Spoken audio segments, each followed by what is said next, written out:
Nice day ngayong araw dahil may bumisita na naman dito sa studio natin para magpatato. Gawin na natin to, ready na natin yung mga kailangan natin gamitin. Ito palang ipapatato ng client natin ngayon ay paru-paro. Dahil nangangati yung hita ng client natin ngayon, kamutin na natin to. Let's go! Oy, sorry.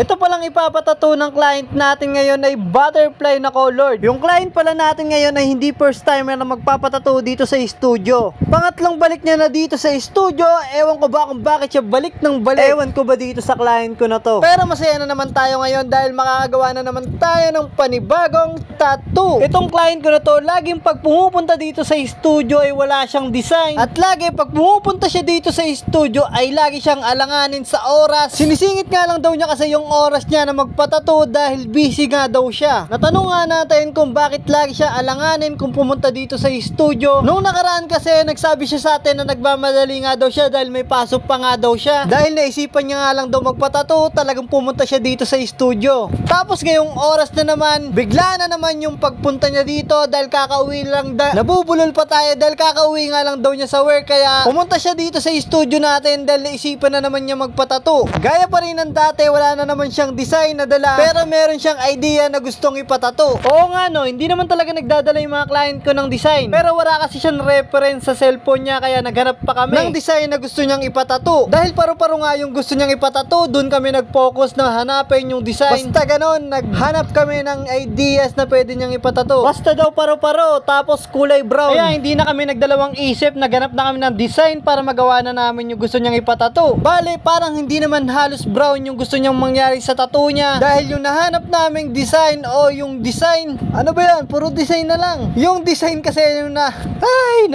yung design kasi na nakita namin ay parang kulay orange na may kulay dilaw. Basta may konting brown na lang siya. Makikita nyo na lang pag natapos natin tong tattoo na to. Ito ang unang ginawa natin, naglagay tayo ng parang kulay red. Tapos sa bandang dulo ay naglagay tayo ng kulay orange. Gamit pa na nating needle dito ay 11 curve magnum. Ito kasi yung needle na swak talaga dito sa design na gagawin natin. Para naman sa linya na ginamit natin kanina naman eh, nadodoble na naman yung sinasabi natin. Yung pinanlinya natin naman ay piece, gumamit tayo ng 3RL na needle. Tapos para sa shading na ginawa natin kanina na medyo makapal, gumamit tayo ng 9RS. Bali, tatlong needle yung ginamit natin dito. Gumamit tayo ng 11 curve magnum, 3RL, saka 9RS. Dito naman sa ilalim ng design, ng paru-paro, gumamit tayo ng orange na ink saka yellow para dun sa pinakailalim. Dahil tapos na natin yung kabilang side, dito naman tayo sa kabilang side ng pakpak ng paru-paro. Bali, parehas lang yung gagawin natin. Kung ano yung ginawa natin sa pag-color dun sa kabilang side, ganun din yung gagawin natin dito sa kabila. Nandyan nga lang din yung reference ng ginagaya natin sa bandang baba ng tinatatuan natin. Halos hindi natin ginaya lahat ng detalye dun sa design na gagawin natin o yung reference natin. Papakita ko na rin kung ano yung kinalabasan sa ginawa nating tattoo. Bulay na natin to gamit ang foaming soap na antibacterial. Punasan na natin yan, huwag na natin patagalin para makita na natin yung kinalabasan sa ginawa nating tattoo. Ayun na nga yung kinalabasan sa ginawa nating tattoo, hindi na natin pinuruan ng orange yung bandang taas. Gaya ng dun sa reference, naglagay tayo ng konting dilaw para medyo maliwanag din. Nang sa ganon, mas lalong umangat pa yung mismong design at maglight pa lalo yung mismong design at mas magandang tignan. Ayun na nga yung kinalabasan sa ginawa nating tattoo. Naging masaya naman si client sa ginawa nating tattoo sa kanya. Naging masaya rin tayo dahil napasaya natin siya. Hanggang dyan lang yung kinain natin, kaya para sa client natin at para din sa bago niyang tattoo, nice!